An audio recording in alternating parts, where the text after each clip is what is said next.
استغفر اللہ ربی من کل ذنب واتوب الیہ۔ قرآن مجید میں اللہ رب العزت نے حکم فرمایا واستغفر اللہ، استغفار کرو۔ ہمارے اکابر یہ معمول بتاتے ہیں روزانہ، استغفر اللہ ربی من کل ذنب واتوب الیہ۔ اس کو دن میں کم از کم 100 مرتبہ صبح، 100 مرتبہ شام، زیادہ وقت ہو تو 200 مرتبہ بھی پڑھ سکتے ہیں، مگر جب پڑھ رہے ہوں تو ذرا اپنے گناہوں پر ندامت بھی دل میں محسوس کریں۔ یہ نہ ہو کہ زبان پہ استغفار چل رہا ہے اور دن میں گناہوں کے خیال چل رہے ہیں۔ رابعہ بصریہ رحمۃ اللہ علیہ فرماتی تھی استغفارنا یحتاج الی استغفار، کہ ہم ایسا استغفار کرتے ہیں کہ اس کے اوپر ہمیں استغفار کرنے کی ضرورت ہے۔ سبح برکف، توبہ برلب، دل پر از لطف گناہ، ہاتھ میں تسبیح، زبان پہ توبہ اور دل گناہ کی لذت میں پڑا ہوا ہے۔ معصیت را خن میں آیت بر استغفار ماں، میرے استغفار کے اوپر تو گناہ بھی کھڑا ہنس رہا ہے۔ تو ایسا استغفار نہ ہو، صحیح ندامت کے ساتھ ہم استغفار پڑھیں تو اللہ تعالیٰ کی رحمت برسے گی۔ دلیل قرآن عظیم الشان، بات پکی۔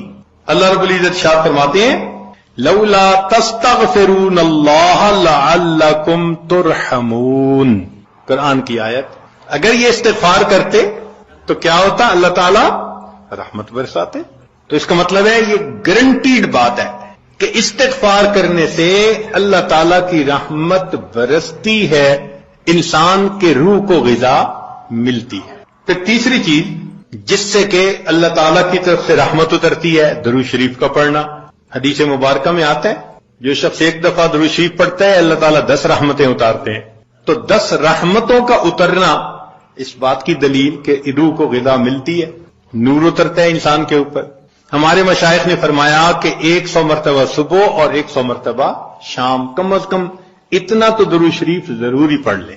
ایک صحابی رضی اللہ عنہ پوچھتے ہیں اللہ کے نبی صلی اللہ علیہ وسلم میں کتنا درود شریف پڑھوں؟ فرمایا زیادہ پڑھ، چوتھائی حصہ، زیادہ پڑھو گے تو فائدہ زیادہ۔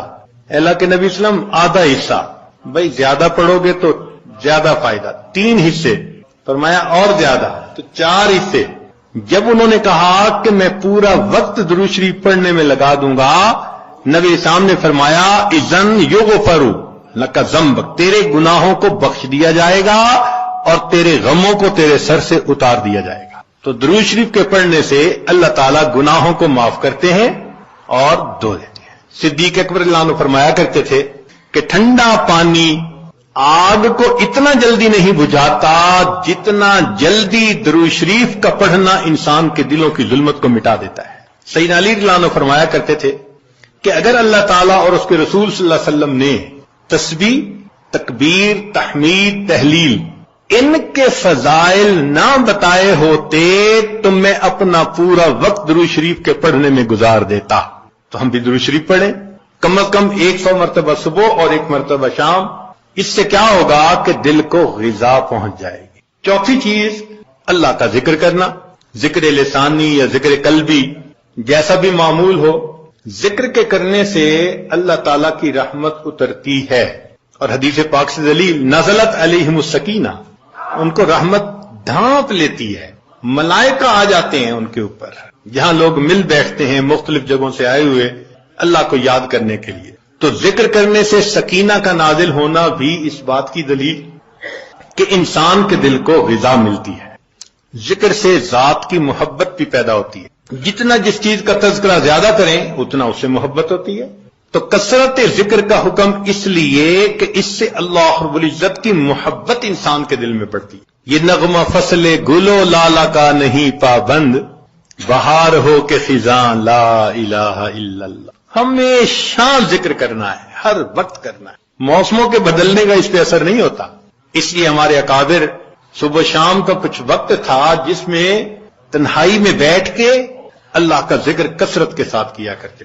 پھر 5ویں چیز جس سے کہ انسان کے اوپر رحمت اترتی ہے وہ ہے اتباع سنت۔ جتنا ہر عمل سنت کے مطابق ہوتا جائے گا اتنا اللہ کی رحمت ہم پہ برستی جائے گی، جتنا ہر عمل سنت کے مطابق۔ اس لیے ہمارے سلسلہ آگیا نقشبندیہ میں بیعت ہونے کے بعد پہلا کام یہی بتاتے ہیں، ہر کام کو سنت کے مطابق کرنا ہے۔ سر کے بالوں سے لے کے پاؤں کے ناخنوں تک اپنے آپ کو سنت کے مطابق ڈھالنا ہے. کیوں؟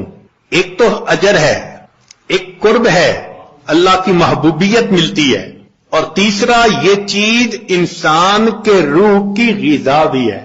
دلیل قرآن عظیم الشان میں سے ارشاد فرمایا اطیعوا اللہ والرسول لعلکم ترحمون. اللہ اور اس کے رسول کی اطاعت کرو تو کیا ہوگا؟ تمہارے اوپر رحمت برسے گی. تو اتباع سنت سے بھی انسان پر رحمت برستی ہے. پھر چھٹی چیز اہل اللہ کی صحبت اختیار کرنا. قرآن مجید میں تو حکم دیا گیا یا ایھا الذین آمنوا اتقوا اللہ وکونوا مع الصادقین. یہ کونوا حکم ہے، اور حدیث پاک میں بھی حکم دیا گیا.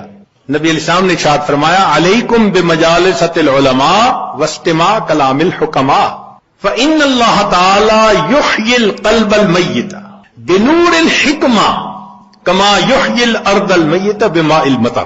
کہ جس طرح بارش کے اترنے سے اللہ مردہ زمین کو زندہ کر دیتے ہیں، اسی طرح اہل اللہ کی حکمت بھری باتوں سے اللہ دلوں کو زندہ فرماتا. تو دلوں کو غذا کا ملنا حدیث سے ثابت. اس لیے تو فرمایا کہ انسان کہیں نہ کہیں اپنا تعلق جوڑے.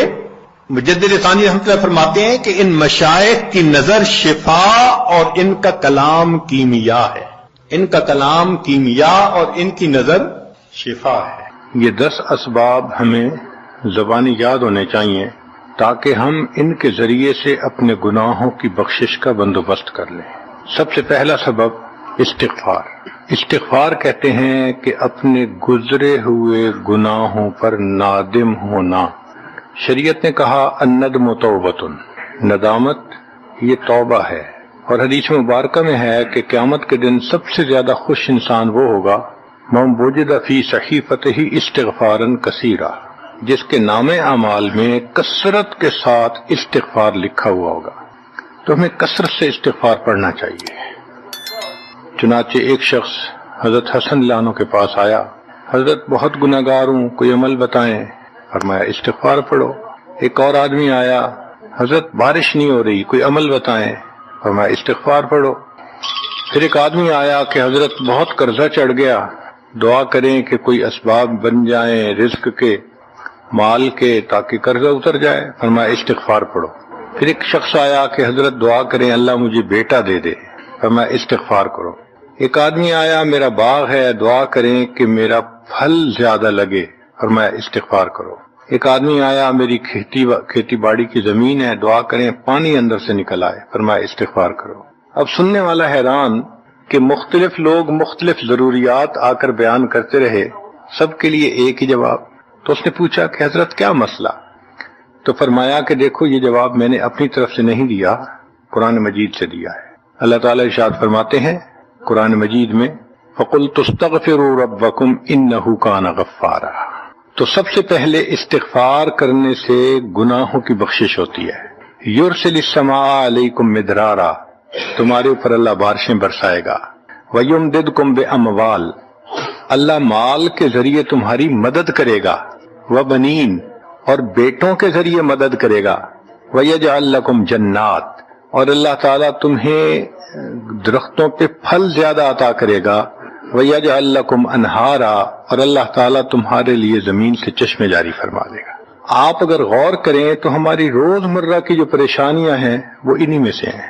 کوئی بیٹے کے لیے پریشان، کوئی کاروبار کے لیے پریشان، کوئی قرضوں کی وجہ سے پریشان. اس کا مطلب یہ کہ اگر ہم استغفار کرنے کی عادت ڈال لیں تو ہمیں کسی اور عمل کی ضرورت ہی نہیں ہے. اور یہ عمل قرآن مجید میں بتایا گیا ہے، یہ پروردگار عالم کا کلام ہے. ہم استغفار کم کرتے ہیں، کم از کم 100 مرتبہ صبح اور شام استغفار کا کرنا معمول بنا لینا چاہیے. آپ لوگ ڈرائیو کرتے ہیں اپنے دفتر جاتے ہوئے تو راستے میں جو آدھا گھنٹہ لگتا ہے اس میں کیا کرنا ہوتا ہے؟ بعض لوگ نعت سن لیتے ہیں، تلاوت سن لیتے ہیں، وہ بھی عبادت ہے. لیکن اس سے زیادہ بہتر یہ ہے کہ انسان خود پڑھے کچھ. تو اگر اس دوران آپ استغفر اللہ ہی پڑھتے رہیں تو سینکڑوں دفعہ استغفار نام اعمال میں لکھا جائے گا. اور اگر پورا پڑھ لیں استغفر اللہ ربی من کل ذنب واتوب الیہ، تو یہ سونے پہ سہاگے والی بات ہے. تو اپنے ٹائمنگز کو ایسے ایڈجسٹ کریں کہ اس میں درود استغفار کثرت کے ساتھ آپ پڑھ سکیں. چونکہ حدیث پاک میں یہ فرمانا کہ قیامت کے دن وہ بندہ بہت خوش ہوگا جس کے نام اعمال میں استغفار زیادہ ہوگا۔ دوسرا سبب ہے توبہ۔ توبہ اور استغفار بہت قریب قریب ہیں، ان میں لائن آف ڈیمارکیشن ڈالنا تھوڑا ڈیفیکلٹ ہے، مگر علماء نے لکھا ہے کہ استغفار پچھلے گناہوں پہ ریپینٹنس کو کہتے ہیں، اور توبہ آئندہ گناہوں کو کمٹ نہ کرنا، اس کی کمٹمنٹ کرنا، عزم کرنا، اس کو کہتے ہیں۔ توبہ عزم جازم، ایک عہد کرنا کہ میں نے آج کے بعد گناہ نہیں کرنا، یہ توبہ کہلاتا ہے۔ تو گویا توبہ کا تعلق آئندہ گناہ نہ کرنا، استغفار کا تعلق پاسٹ کے ساتھ ہے کہ میں نے جو کیا برا کیا، اللہ بس میری غلطی کو پلیز معاف کر دیں، اس کو استغفار کہتے ہیں۔ اور یہ استغفار کا حکم اللہ رب العزت نے اپنے حبیب صلی اللہ علیہ وسلم کو دیا، فسبح بحمد ربک واستغفرہ، حکم ہے، صیغہ ہے امر کا۔ اللہ کے محبوب صلی اللہ علیہ وسلم کو اگر یہ حکم ہے تو سوچئے پھر ہمیں استغفار کرنے کی کتنی ضرورت ہے۔ توبہ ہر بندے پہ کرنی ضروری، چنانچہ کافر ہے تو وہ کفر سے توبہ کر کے مسلمان بن جائے، مومن ہے گناہوں سے توبہ کر کے نیک بن جائے، جو نیک ہے وہ جو اپنے اعمال کے اندر غفلت ہوتی ہے، نماز کی غفلت، ذکر میں غفلت، تلاوت میں غفلت، اس غفلت سے توبہ کرے، اور جو کہے کہ جی میں تو اس سے بھی توبہ کرتا ہوں، تو بھئی ہم جو اعمال کرتے ہیں یہ اس کوالٹی کے تو نہیں کہ اللہ تعالیٰ کے ہاں قبولیت پا سکیں۔ اب پھر استغفار کرنا کہ اللہ اس کو قبول کر لیجئے، کیونکہ اللہ کے محبوب صلی اللہ علیہ وسلم نے فرمایا ما عبدنا کا حق کا عبادتک، اے اللہ ہم نے عبادت نہیں کی جیسے عبادت کرنے کا حق تھا۔ اگر سید الاولین والآخرین صلی اللہ علیہ وسلم یہ فرماتے ہیں، ہم کس کھیت کی گاجر مولی ہیں، ہماری عبادتیں کیا عبادتیں ہیں؟ تو استغفار کرنا، توبہ کرنا ہم میں سے ہر بندے پر لازم ہے۔ تیسری چیز جس سے کہ گناہ معاف ہوتے ہیں، الحسنات الماحیہ، نیکیاں۔ جو انسان نیک اعمال کرتا ہے تو گناہ دھل جاتے ہیں۔ نیک اعمال کی مثال صابن کی ہے، گناہوں کی مثال میل کی سی ہے۔ صابن جتنا زیادہ لگتا ہے اتنا میل دھل جاتی ہے۔ ان الحسنات یذہبن السیئات، یہاں شیطان دھوکہ دیتا ہے۔ مثلا اگر کوئی بچہ تعلیم پا رہا ہے مگر کوئی گناہ بھی کرتا ہے، تیرے علم کا کیا فائدہ، گناہ تو چھوڑتا نہیں۔ بھائی اگر گناہ کرتے ہیں تو علم تو الٹا ان گناہوں کو دھوئے گا، وہ علم ہی چھڑوا دیتا ہے تاکہ دھونے کا مسئلہ ہی نہ رہے۔ اب عورت سوچے گی میں پردہ تو کرتی نہیں، نمازوں کا کیا فائدہ؟ یہ دھوکہ ہے شیطان کا۔ بھئی آپ نمازیں پڑھتی رہو، اس نمازوں کی برکت سے اللہ پھر پردے کی بھی توفیق دے دیں گے۔ تو نیکی نہیں چھوڑنی چاہیے کبھی بھی، یہ سوچ کے جی میں اچھا تو ہوں نہیں، کیا فائدہ؟ فائدہ ہے۔ جب اللہ فرما رہے ہیں کہ نیکیاں گناہوں کو دھو دیتی ہیں، بھئی گناہ تو ہم چھوڑتے نہیں اور نیکی آرام سے چھوڑ دیتے ہیں، یہ کہاں کی لاجک ہے؟ تو اس لیے نیکی بھاگ بھاگ کے کرنی چاہیے۔ اگر گناہ ہیں تو نیکی اور زیادہ کریں تاکہ نیکی کی برکت سے گناہوں کی ظلمت ختم ہو جائے اور دھل جائے۔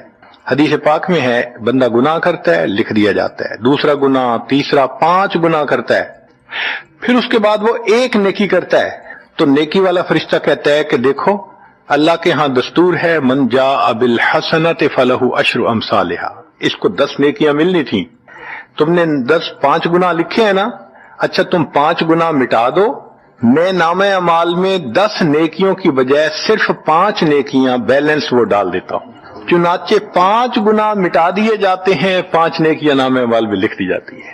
اس لیے خوب نیکی کرنی چاہیے تاکہ اللہ تعالیٰ گناہوں کی ظلمت سے ہمیں محفوظ فرما دے۔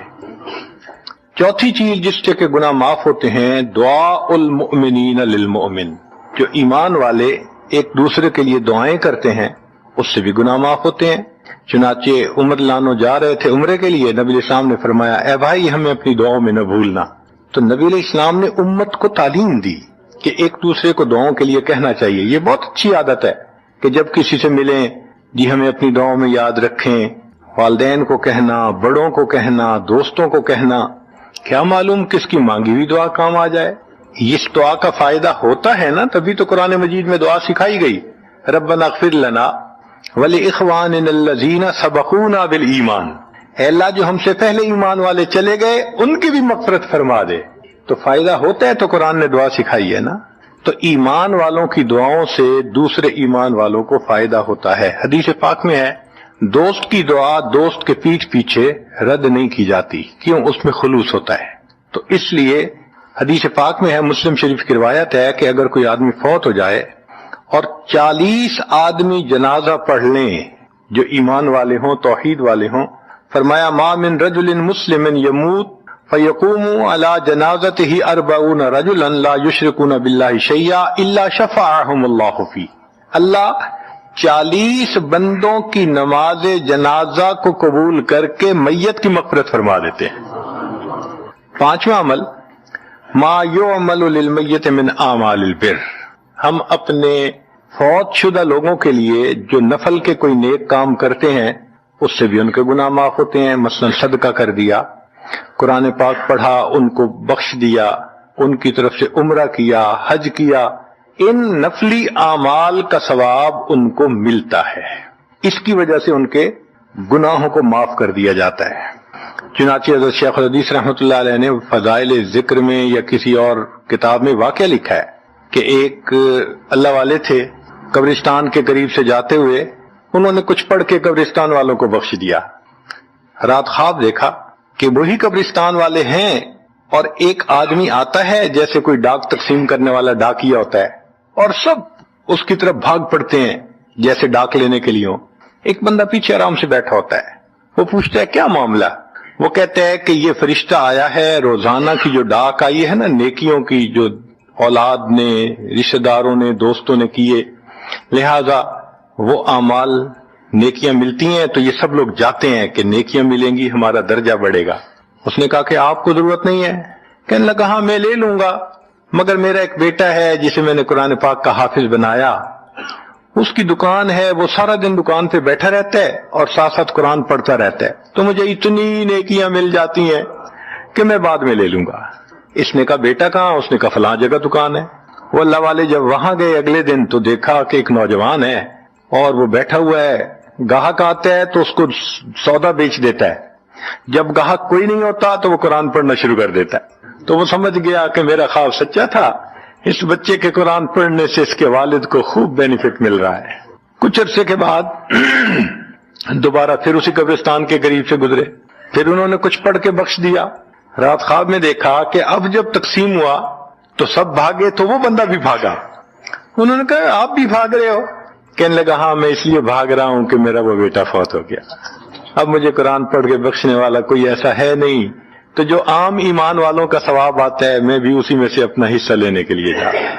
تو ایمان والوں کے ان اعمال کا ثواب بھی ملتا ہے، اور اصل میں یہ اسی بندے کا اپنا عمل ہوتا ہے۔ یہ ذہن میں رکھنا کہ جو ایمان والے پڑھ کے بخشتے ہیں نا اس کا ثواب کیوں ملتا ہے؟ اس کا اپنا عمل دیکھو، اس نے نیکوں سے تعلق جوڑا۔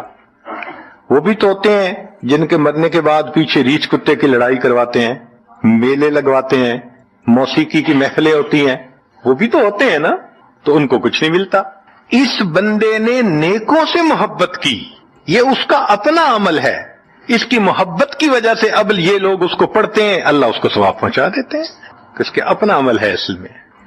پھر چھٹی چیز جس کی وجہ سے گناہ معاف ہوتے ہیں، المصائب التی یکفر اللہ بها الخطایا فی الدنیا، دنیا میں انسان کو جو مشکلات، تکلیفیں، مصیبتیں پہنچتی ہیں ان کی وجہ سے گناہ معاف کر دیے جاتے ہیں۔ کوئی مصیبت دنیا میں پہنچتی ہے گناہ معاف ہوتے ہیں۔ چنانچہ نبی علیہ السلام تشریف فرما تھے، چراغ بجھ گیا، نبی علیہ السلام نے فرمایا انا للہ و انا الیہ راجعون۔ ام المومنین عائشہ صدیقہ نے پوچھا اللہ کے حبیب صلی اللہ علیہ وسلم یہ تو پڑھتے ہیں جب کوئی آدمی فوت ہو جاتا ہے۔ فرمایا عائشہ مومن کو جو بھی دنیا میں تکلیف غم پہنچتا ہے اگر وہ اس کے اوپر انا للہ پڑھ لے اس کو ثواب ملتا ہے۔ تو سوچنے کی بات ہے، چراغ کے بجھنے پر اگر ثواب ملتا ہے تو کسی عزیز کی زندگی کا چراغ بجھ گیا اس پر کتنا ثواب ملے گا۔ اس لیے تکلیف آئے تو پریشان ہونے کی بات نہیں ہوتی، صبر کرنے کی بات ہوتی ہے۔ انسان بے صبری کے ذریعے خواہ مخواہ اس تکلیف پر ملنے والے ثواب سے اپنے آپ کو محروم کر دیتا ہے۔ بے صبری سے تکلیف ختم نہیں ہوتی، ثواب ملنا بند ہو جاتا ہے تو بے صبری کا کیا فائدہ؟ اور ہو سکتا ہے کہ یہ مصیبت جو آئی یہ بندے نے خود مانگی ہو، یہ بھی عجیب بات ہے۔ آپ کہیں گے جی کوئی بندہ مصیبت تو نہیں مانگتا، ہاں ہو سکتا ہے مانگی ہو۔ کیسے؟ کہ دعا مانگی، اللہ مجھے قیامت کے دن میرے محبوب صلی اللہ علیہ وسلم کے ہاتھوں حوض کوثر کا جام عطا کر دینا، اللہ نے دعا قبول کر لی، عمل تو ہے نہیں کہ یہ نعمت نصیب ہو، تو اب کیسے ملے گا؟ اللہ تعالی بیماری، مصیبت، پریشانی کچھ اس کے اوپر بھیج دیتے ہیں۔ اگر یہ بندہ اس پر صبر کر لیتا ہے، اس کو بہانہ بنا کر اللہ اس کو وہ نعمت عطا فرما دیتے ہیں۔ چنانچہ ایک بزرگ تھے، 70s میں تھے، بیوی بھی اسی طرح بہت نیک تھی۔ بیوی نے کہا کہ میرا بڑا دل چاہتا ہے کہ نبی علیہ الصلوۃ والسلام کا دیدار نصیب ہو، میں بڑا درود شریف پڑھتی ہوں، نفل پڑھتی ہوں، مگر مجھے واضح زیارت نہیں ہوئی، آپ کو کوئی عمل آتا ہو تو بتا دیں۔ انہوں نے کہا عمل آتا ہے، کرو گی؟ کہاں بالکل کروں گی۔ کہنے لگے اچھا جمعہ کا دن آ رہا ہے، خوب نہا دھو کے وہ جو دلہن والے کپڑے تھے نا تمہارے کناری والے گوٹے، وہ پہننا اور میک اپ کرنا، خوشبو لگانا، اور میں بس جمعہ پڑھ کے آؤں گا تو پھر ٹھیک ہے۔ اس نے کہا بہت اچھا۔ وہ اللہ کی بندی نہائی دھوئی دلہن کی طرح خوب تیار ہوئی، کپڑے دلہن والے پہنے۔ ان بزرگوں نے جمعہ کی نماز پڑھی تو ساتھ بھائی کا گھر تھا اس کی، یعنی ان کی بیوی کا، تو بیوی کے بھائی کے گھر چلے گئے، اس کو جا کے کہا میری عمر دیکھو اور آ کے اپنی بیوی بہن کی حالت دیکھو۔ اس نے کہا کیا مسئلہ؟ وہ ساتھ آ گیا، اور جب گھر آ کے اس نے دیکھا تو بیوی تو دلہن بنی بیٹھی ہے۔ بھائی کو غصہ آیا، تمہیں اپنی یہ تمہاری عمر اور یہ تمہارے لچھن۔ اس نے تو ڈانٹا اور وہ بیچاری روئی، اس کا دل ٹوٹا، رو رو کے حال برا، سو گئی۔ اللہ کی شان کہ اس نیند میں اس کو نبی علیہ السلام کی زیارت نصیب ہو گئی۔ اب وہ اٹھی تو وہ خوش بھی ہے اور پریشان بھی ہے، خوش اس بات پہ کہ زیارت ہو گئی، اور پریشان اس بات پہ کہ میاں نے کیا کیا، خود کہا دلہن بنو اور خود بھائی سے مجھے ڈانٹ پڑوا دی۔ تو پھر اس نے پوچھا کہ آپ نے ایسا کیوں کیا؟ انہوں نے کہا دیکھو میں تمہاری زندگی کو قریب سے جانتا ہوں، میں نے تمہیں اتنا پیار محبت سے رکھا ہے کہ تمہیں زندگی کے کوئی تکلیف نہیں پہنچنے دی میں نے، تم نے عبادت کی انتہا کی ہے، مگر کچھ نعمتیں ہوتی ہیں جو دل ٹوٹنے پہ ملتی ہیں، تو تمہارا تو کبھی دل ٹوٹا نہیں، تو میں نے ایک بہانہ بنایا کہ تمہیں کہا دلہن بنو، بھائی کو شکایت لگا دی، اس نے ڈانٹ پلا دی، تمہارا دل ٹوٹا، اللہ کو رحم آ گیا، اللہ تعالیٰ ٹوٹے دلوں پر رحم فرما دیتے ہیں۔ تو ممکن ہے کہ یہ مصیبت، یہ پریشانی اللہ کی طرف سے ہمارے لیے انعام کا سبب بن کے آئی ہو۔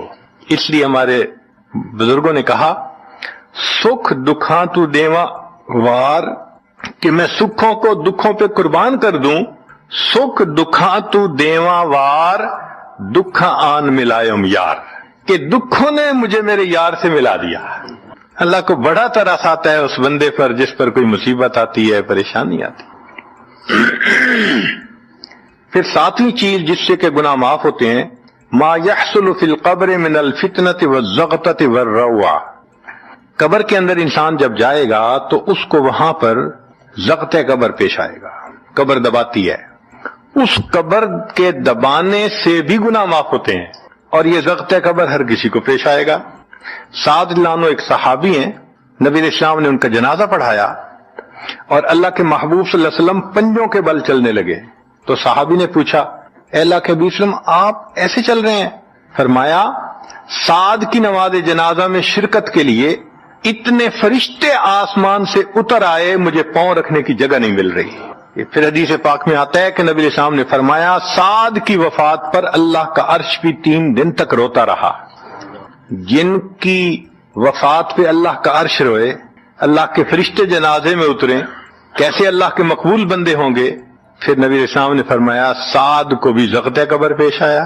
تو اس کا مطلب یہ کہ یہ زغط قبر تو پیش آنا ہی ہے، ہر کسی کو آنا ہے، کوئی بھی ہو۔ اب یہ عجیب سی بات ہے، مگر اس کو سمجھیں کہ کیوں پیش آنا ہے۔ آپ اگر کسی ریسٹورنٹ پہ جائیں اور جا کے سویٹ ڈش کھائیں یا کباب کھائیں تو بل پے کرنا پڑتا ہے نا، گروسری سٹور سے جا کے کوئی چیز لائیں بل پے کرنا پڑتا ہے نا، ہر چیز کا بل ہوتا ہے نا۔ اس دنیا میں انسان جو مزے لیتا ہے بھلے جائز صحیح، ان کی بھی ایک کاسٹ ہے اور وہ اسے پے کرنی پڑے گی، اور وہ کاسٹ ضغط قبر سے پے ہوگی۔ اس لیے جس کی زندگی غربت میں گزری ہوگی اس کا ضغط قبر بہت کم ہوگا، اور جس نے عیش آرام مزے سہولت انجوائے کیا کاسٹ تو دینی پڑے گی نا۔ تو ضغط قبر تو پیش آنا ہے۔ ہمارے والد صاحب بچپن میں دیکھتا تھا میں کہ بہت اچھا سالن بنا ہوتا تھا نا، تو اکثر وہ گلاس پانی کا اٹھاتے تھے اور ایک گھونٹ پانی ڈال دیتے تھے۔ مجھے سمجھ نہیں آتی تھی یہ کیا کرتے ہیں، میں اکثر ان سے پوچھتا تھا ابو آپ ایسے کیوں کرتے ہیں، نہیں بتاتے تھے۔ جب ان کی وفات ہوئی تو بعد میں والدہ صاحبہ نے کہا کہ اصل میں وہ یہ کہا کرتے تھے کہ نفس میرا دشمن ہے، میں اس نفس کو لذتیں کیوں دوں۔ وہ لذیذ کھانے کے اوپر بھی ایک گھونٹ پانی ڈال کے اس کو کم مزے والا بنا لیا کرتے تھے، جائز لذتوں کو بھی کم کر لیتے تھے۔ ہمارا کیا حال ہوگا جو ناجائز لذتوں کے پیچھے بھاگتے پھرتے ہیں۔ تو یہ ضغط قبر مومن کو بھی پیش آتا ہے اور کافر کو بھی، مگر فرق ہے، کافر کو پیش آئے گا کہ حدیث پاک میں آتا ہے دائیں طرف کی پسلیاں بائیں طرف اور بائیں کی پسلیاں دائیں طرف، یوں پسلیاں توڑ کے رکھ دیں گے۔ اور مومن کو بھی ضغط قبر پیش آئے گا، مگر مومن کو ضغط قبر تکلیف نہیں دے گا اتنی اگر نیک ہوا۔ کیوں؟ اچھا آپ بتائیں سر میں درد ہو تو آپ کہتے ہیں نا ذرا سر دبا دو، تو تکلیف ہوتی ہے یا راحت ملتی ہے؟ سر دبانے سے راحت ملتی ہے۔ جس طرح سر درد میں کوئی دبائے سر کو راحت ملتی ہے، ایسے ہی مومن کو ضغط قبر تو پیش آئے گا مگر مومن کے لیے راحت کا سبب ہوگا۔ 8ویں چیز جس سے کہ گناہ معاف ہوں گے، احوال یوم القیامت وکربھا وشدائدھا، قیامت کے دن جو انسان کو ایک وحشت کی کیفیت ہوگی، ہول کی کیفیت ہوگی، خوف ڈر کی کیفیت ہوگی۔ اللہ اکبر۔ امام غزالی رحمت اللہ علیہ نے تفصیل لکھی ہے کہ سارے لوگ کھڑے ہوں گے اور سورج بہت قریب ہوگا، پسینے میں شرابور ہوں گے۔ اللہ اکبر۔ اس وقت جہنم کے اندر ابال آئے گا اور جہنم کے اندر سے انگارے اٹھ کر اوپر جائیں گے اور واپس گریں گے۔ فرماتے ہیں اس وقت انبیاء میں سے کوئی نبی بھی ایسا نہیں ہوگا جس کو یہ ڈر نہ ہو کہ کہیں انگارے میرے اوپر نہ آ جائیں۔ اگر انبیاء بھی تھرا رہے ہوں گے ہمارا اس دن کیا حال ہوگا۔ تو قیامت کے دن کی دہشت اور وحشت کوئی چھوٹی چیز نہیں ہے، مگر اس سے بھی اللہ تعالیٰ ایمان والوں کے گناہوں کو معاف فرما دیں گے۔ پھر 9ویں چیز جس سے کہ گناہ معاف ہوں گے، شفاعت النبی صلی اللہ علیہ وسلم فی اہل الذنوب یوم القیامہ، قیامت کے دن اللہ کے پیارے حبیب صلی اللہ علیہ وسلم جو اپنی امت کے لیے شفاعت فرمائیں گے، اللہ اس پر بھی امتیوں کے گناہوں کو معاف فرما دیں گے۔ نبی اسلام نے ارشاد فرمایا کہ اللہ رب العزت نے ہر نبی علیہ السلام کو ایک ایسی دعا مانگنے کا اختیار دیا کہ جیسی دعا مانگی جائے گی منوان قبول ہو جائے گی۔ تو انبیاء نے دعائیں مانگی، تو صحابی نے پوچھا اے اللہ کے حبیب وسلم آپ کو بھی اختیار دیا گیا؟ فرمایا مجھے بھی اختیار دیا گیا۔ اے اللہ کے حبیب وسلم آپ نے کیا دعا مانگی؟ فرمایا میں نے کوئی دعا نہیں مانگی، میں نے اس کو ذخیرہ رکھ لیا، قیامت کے دن جب میری گنہگار امت کا حساب ہوگا اس وقت میں وہ دعا مانگوں گا، امت کو لے کے جنت میں جاؤں گا۔ اللہ کے محبوب صلی اللہ علیہ وسلم کو امت سے کتنا پیار تھا۔ کوئی ماں اولاد کے لیے 23 سال نہیں روتی، جوان بیٹا فوت ہو 2-4 مہینے رو کے پھر نارمل لائف ہو جاتی ہے۔ کوئی باپ اولاد کے لیے 23 سال نہیں روتا، اللہ کے پیارے حبیب صلی اللہ علیہ وسلم امت کے لیے 23 سال آنسو بہاتے، رب امتی رب امتی رب امتی دعا مانگتے تھے، لمبے سجدے۔ ام المومنین عائشہ رضی اللہ عنہا فرماتی ہیں کہ محبوب صلی اللہ علیہ وسلم کے آنسو جو مصلی پہ گرتے تھے مجھے لگتا تھا کہ بارش کے قطرے زمین کے اوپر گر رہے ہیں، ایسے آواز محسوس ہوتی تھی، اور اتنا لمبا سجدہ ہوتا تھا کہ کبھی کبھی میں اٹھ کے محبوب صلی اللہ علیہ وسلم کے پاؤں کے انگوٹھے کو ٹچ کرتی تھی کہ ابھی جان تو سلامت ہے نا، تب مجھے احساس ہوتا تھا نہیں ابھی تک نہیں، سجدہ لمبا ہو گیا۔ اتنا لمبا سجدہ کس کے لیے؟ اللہ امت کو گناہوں کو معاف فرما دے، امت کے گناہوں کو معاف۔ چنانچہ جب نبی علیہ الصلوۃ والسلام پر آخری یعنی مرض آئی، بیماری کی کیفیت آئی، تو اللہ کے حبیب صلی اللہ علیہ وسلم کو بخار بہت تیز ہو گیا تھا، اور جو مسجد میں آخری مرتبہ لائے تھے تو 2 آدمی تھے، ایک ادھر تھا ایک ادھر تھا، اور اللہ کے حبیب صلی اللہ علیہ وسلم نے ان کا سہارا لیا تھا اور بہت مشکل سے چل کے تشریف لائے تھے، یہ آخری نماز تھی۔ پھر واپس تشریف لے گئے، بخار اور تیز ہو گیا۔ سیدہ عائشہ صدیقہ عنہا فرماتی ہیں کہ میں نے اوپر کپڑا سا ڈال دیا، کپڑے کے اوپر سے مجھے گرمی محسوس ہو رہی تھی، میں نے پانی کا ایک پیالہ پیش کیا، اللہ کے حبیب صلی اللہ علیہ وسلم پانی کے پیالے میں ہاتھ مبارک ڈالتے تھے اور اپنے چہرے پہ لے رہے تھے، اور جسم تھا کہ جیسے کوئی گرم چیز میں سے گرمی نکل رہی ہوتی ہے، اس طرح وہ بخار سے دہک رہا تھا۔ فرماتی ہیں کہ مجھے محسوس ہوا کہ یہ تو بہت تیز بخار ہے، کبھی ایسا نہیں دیکھا۔ تو میں نے پوچھا اے اللہ کے حبیب صلی اللہ علیہ وسلم، بخار ایسا تو کبھی نہیں دیکھا، اتنا زیادہ تیز، اتنا زیادہ تیز؟ نبی علیہ السلام نے فرمایا عائشہ، مومن کو سکرات موت کے وقت جو تکلیف ہوتی ہے اس پر بھی اس کے گناہ معاف ہوتے ہیں۔ میں نے اللہ سے یہ دعا مانگی تھی، اللہ جب میری سکرات کا وقت آئے تو مجھے تکلیف زیادہ دے دینا، اور اس کے بدلے اللہ میری امت کے گناہوں کو معاف فرما دینا۔ عائشہ، یہ وہ سکرات ہے جس کی وجہ سے مجھے تکلیف بہت ہے، اللہ کے محبوب صلی اللہ علیہ وسلم کو اتنی تکلیف ہو رہی تھی۔ اتنے میں اطلاع ملی، دروازہ کھٹکھٹایا گیا، پوچھا کون؟ جواب ملا جبریل علیہ السلام اور اسرائیل علیہ السلام اجازت مانگتے ہیں آنے کی۔ نبی علیہ السلام نے فرمایا جبریل اندر آ جائیں، تو جبریل آئے۔ اے اللہ کے حبیب صلی اللہ علیہ وسلم، اللہ نے آپ کو یاد فرمایا ہے۔ نبی علیہ السلام نے فرمایا جبریل، اللہ تعالیٰ سے پوچھ کے یہ پہلے بتاؤ میرے بعد میری امت کا کیا حال ہوگا، پہلے پوچھ کے بتاؤ۔ جبریل علیہ السلام نے اللہ تعالیٰ سے پوچھا، رب کریم نے کہا، فرمایا میرے محبوب سے جا کر کہہ دو اے محبوب، آپ کے بعد آپ کی امت کو تنہا نہیں چھوڑیں گے۔ جب نبی علیہ السلام کو تسلی ہو گئی، محبوب نے فرمایا اچھا ملک الموت کو بھی اندر آنے دو۔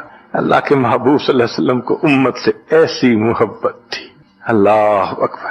چنانچہ حدیث پاک میں ہے کہ نبی علیہ السلام نے فرمایا خیرت بین ان یدخل نصف امتی الجنہ و بین شفاعہ، اللہ رب العزت نے مجھے چوائس دیا، اختیار دیا کہ اے میرے حبیب صلی اللہ علیہ وسلم، آپ چاہیں تو آپ کی آدھی امت کو بلا حساب جنت بھیج دیں گے، اور آپ چاہیں تو جن کی آپ شفاعت کریں ان کو بھیجیں گے۔ نبی علیہ السلام فرماتے ہیں فاخترت شفاعہ، میں نے شفاعت کو چن لیا، لأنہا اعم و اکثر، اس لیے کہ میری شفاعت پر آدھی سے زیادہ امت کے لوگ جنت میں چلے جائیں گے۔ اللہ اکبر۔ پوچھنے والے نے پوچھا اے اللہ کے حبیب صلی اللہ علیہ وسلم، اترونہا للمتقین، کیا آپ کی شفاعت نیکوں کے لیے ہوگی؟ فرمایا لا ولکنہا للمذنبین الخطائین المتلوثین، نہیں، میری شفاعت میرے امت کے گناہگاروں کے لیے ہوگی۔ اللہ کے حبیب صلی اللہ علیہ وسلم کی شفاعت کا نصیب ہو جانا یہ بھی گناہوں کی بخشش کا سبب ہے، مگر شفاعت کس کو نصیب ہوگی اس کی بھی تفصیل سن لیجئے۔ کچھ لوگ ہوتے ہیں سنت کو دیکھتے ہیں، ان کا دل خوش ہو جاتا ہے، وہ سنت رکھنے والے کو انکریج کرتے ہیں، اس کو مورل سپورٹ دیتے ہیں، نہیں تم نے اچھا کیا۔ اور کچھ وہ ہوتے ہیں کہ جو دیکھتے ہیں چہرے پہ سنت سجی، کیا ملا بن گئے، کیا تم نے چہرے پہ کر لیا۔ علماء نے لکھا جس نے سنت کو دیکھ کر ناگواری کا اظہار کیا اس نے اپنے آپ کو شفاعت سے محروم کر لیا۔ یہ نہیں ہے کہ ہم سنت کا مذاق بناتے پھریں اور ہمیں شفاعت نصیب ہوگی، نہیں، احترام ہو دل میں سنت کا، نبی علیہ الصلوۃ والسلام کی ایک ایک سنت پہ قربان ہو انسان۔ جب یوں محبت ہوگی تو پھر نبی علیہ الصلوۃ والسلام کی شفاعت بھی ان کے لیے ہوگی۔ 10واں سبب جس سے کہ گناہ معاف ہوں گے، رحمت اللہ و عفوہ و مغفرتہ بلا سبب من العباد، قیامت کے دن انبیاء کرام شفاعت کریں گے، بخشش ہوگی، پھر علماء کریں گے، شہداء کریں گے، پھر سب جنتی شفاعت کریں گے، حتیٰ کہ کوئی ایسا نہیں رہے گا کہ جو کسی اور کی شفاعت کرے، اور وہ لوگ جہنم میں ہوں گے کہ جن کا کوئی جنتی واقع بھی نہیں ہوگا۔ اللہ اکبر، سالوں وہ جہنم میں جلتے رہیں گے، جلتے رہیں گے۔ پھر ایک وقت آئے گا کہ ان میں سے جن کے دل میں تھوڑا سا بھی ایمان ہوگا نا، اگرچہ اس کی شفاعت کرنے والا کوئی نہیں ہوگا، ان کو بھی اللہ بخشنے کا سبب بنائیں گے۔ وہ کیسا ہوگا؟ حدیث پاک میں آتا ہے کہ یہ جو ایمان والے ہوں گے نا، ان کے اور کافروں اور مشرکین کے درمیان جو دیوار تھی نا آگ کی، اس کو ذرا ٹرانسپیرنٹ اللہ بنائیں گے۔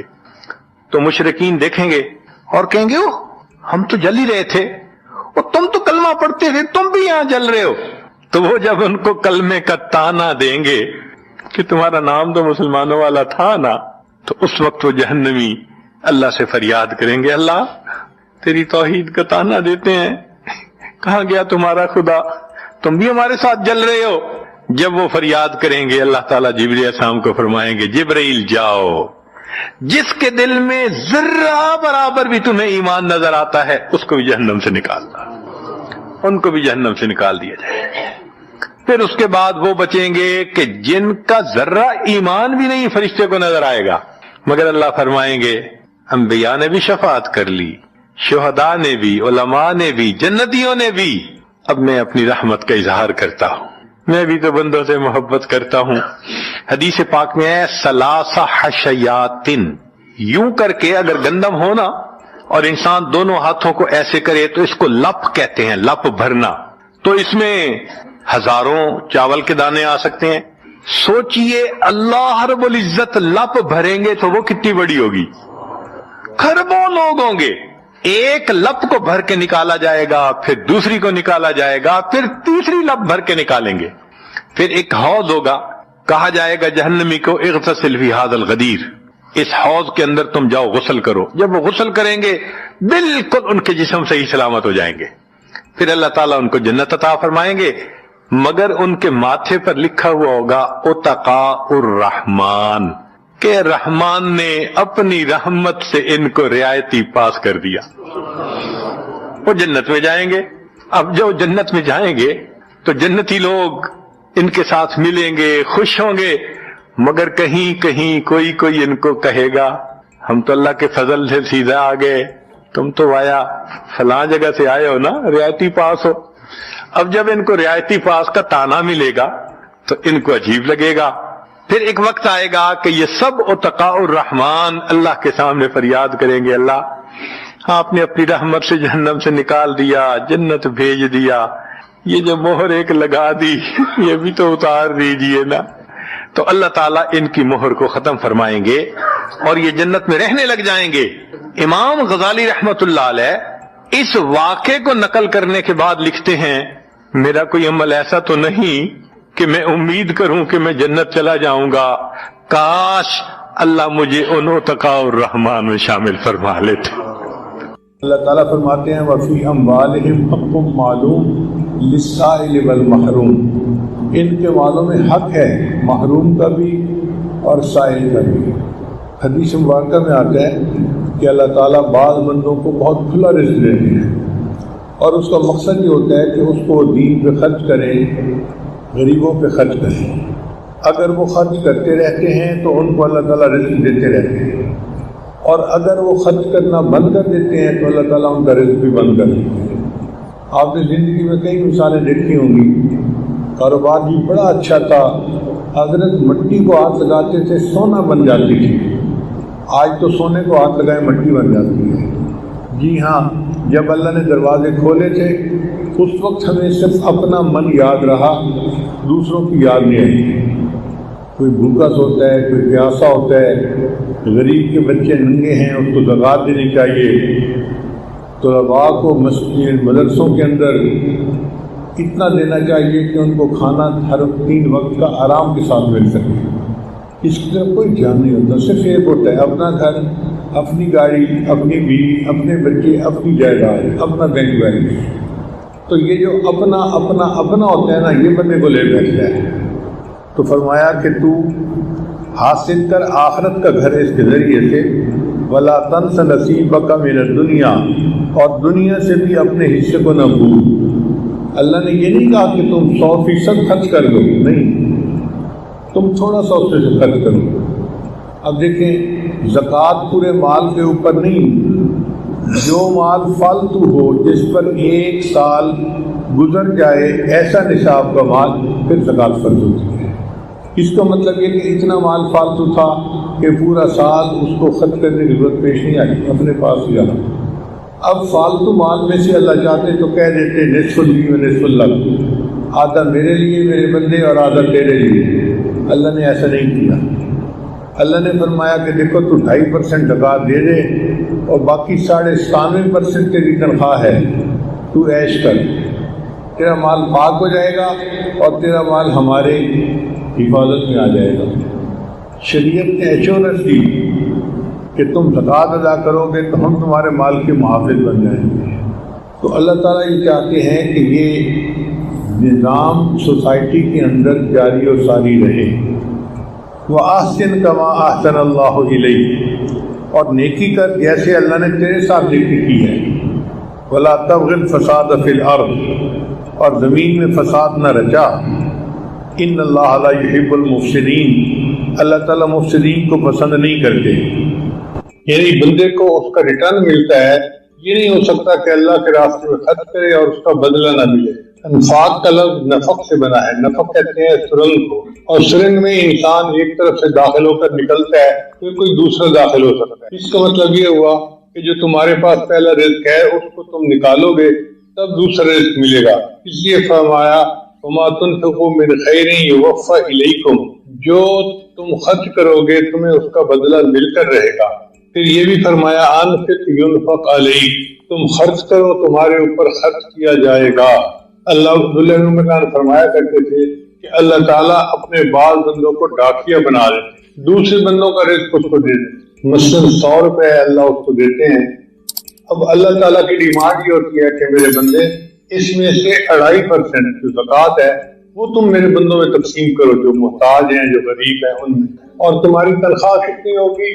97.5%۔ اللہ اکبر کبیرہ۔ آپ نے کبھی دنیا میں کوئی ایسا مالک دیکھا جو 2.5% تقسیم کرنے پر 97.5% بندے کو تنخواہ دے رہا، مگر وہ بندہ خرچ نہیں کرتا، اس کو پیسے مل جاتے ہیں، وہ اس کے اوپر سانپ بن کے بیٹھ جاتا ہے اور اس کو اپنی ذات کے لیے استعمال کرتا ہے۔ تو صاف ظاہر ہے جب ڈاک آگے نہیں پہنچائی جائے گی تو اللہ تعالیٰ کوئی دوسرا راستہ بنا لیں گے، تو اللہ تعالیٰ پھر ڈاک کسی اور طرف سے پہنچانا شروع کر دیتے ہیں۔ پھر اس کو شکر ہوتی ہے، بھاگا ہے۔ حضرت ایک وقت تھا مٹی کو ہاتھ لگاتے تھے سونا بنتی تھی، آج تو سونے کو ہاتھ لگاتے ہیں تو مٹی بن جاتا ہے۔ ہاں جب سونا بنتی تھی تو وہ سارا تمہارا نہیں تھا، اس میں اللہ نے اپنے اور بندوں کا بھی رزق رکھا ہوا تھا، تم نے وہ رزق نہیں پہنچایا، اب تمہیں تمہاری نوکری سے معذور کر دیا گیا اور وہ رزق اللہ تعالیٰ کسی اور کے ذریعے سے ان کو پہنچا رہے ہیں۔ رابعہ بصری کے پاس ایک مرتبہ مہمان آئے تو 10 مہمان، گھر میں کچھ کھانے کو تھا نہیں۔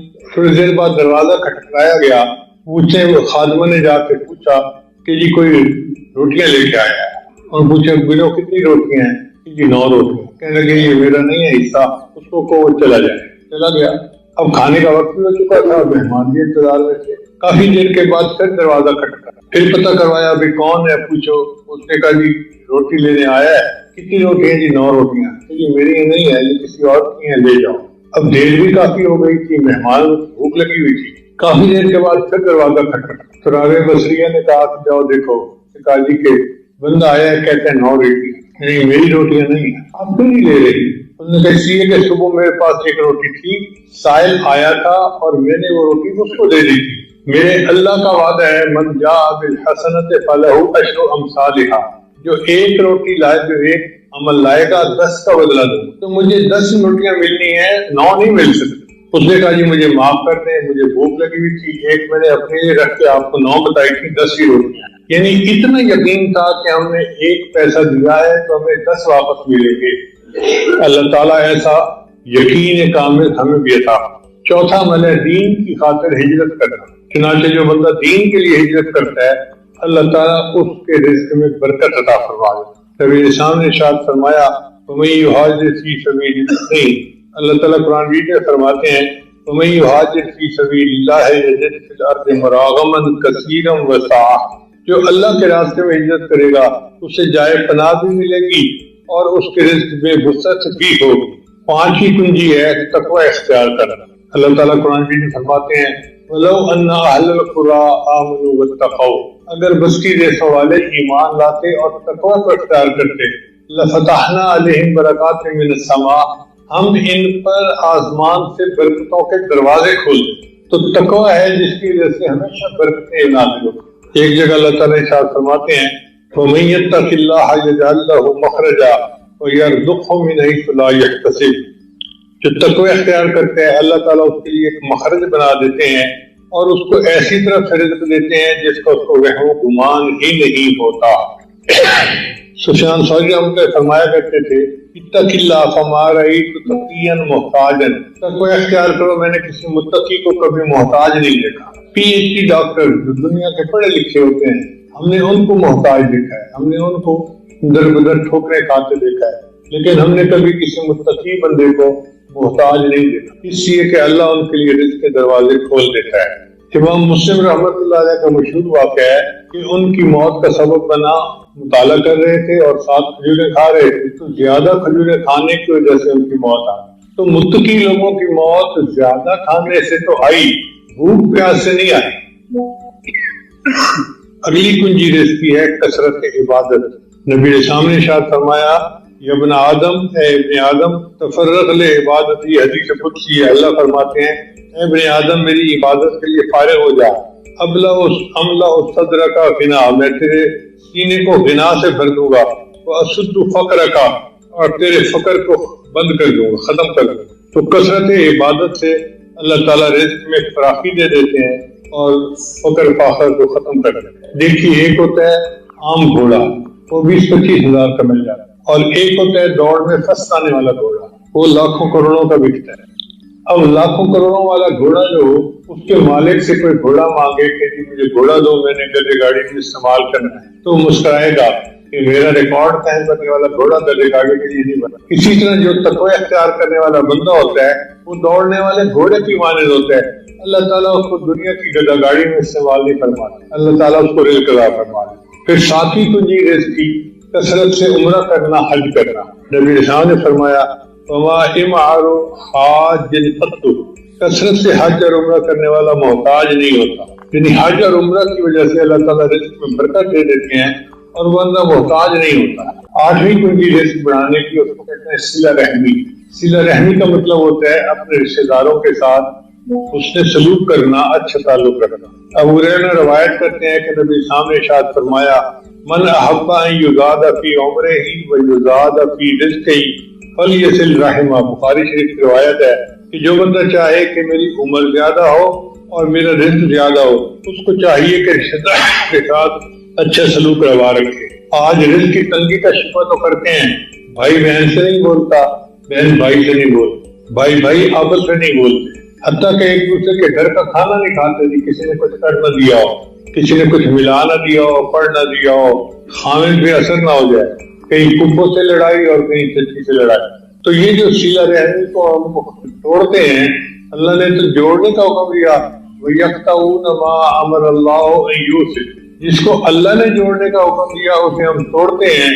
اس کی وجہ سے پھر ہمارے گھروں کے اندر بے برکتیاں ہوتی ہیں اور رزق تنگ ہو جاتا ہے. ترمذی شریف کی روایت ہے من سرہ ان یمد لہ فی عمرہ، جسے یہ بات اچھی لگے کہ اس کی عمر بڑی ہو، ویوسع لہ فی رزقہ، اور اس کے رزق کو اللہ تعالیٰ کھلا کر دے، وتدفع عنہ میتۃ السوء، اور اسے بری موت سے اللہ بچا لے. اسے چاہیے کہ وہ اللہ سے ڈرے اور صلہ رحمی کرے، یعنی تقوی اختیار کرے اور صلہ رحمی کرے. اللہ بری موت سے بھی نجات عطا فرمائیں گے اور اس کے رزق میں برکتیں بھی عطا فرمائیں. پھر رزق کی جو نویں کنجی ہے وہ ہے کمزوروں کے ساتھ اس کے سلوک. ہر بندہ صحت مند نہیں ہوتا کہ کما سکے. کئی دفعہ لوگ کمزور ہوتے ہیں، بیمار ہوتے ہیں، تو ان کا بوجھ اٹھانا پڑتا ہے. آج کل کے نوجوانوں کو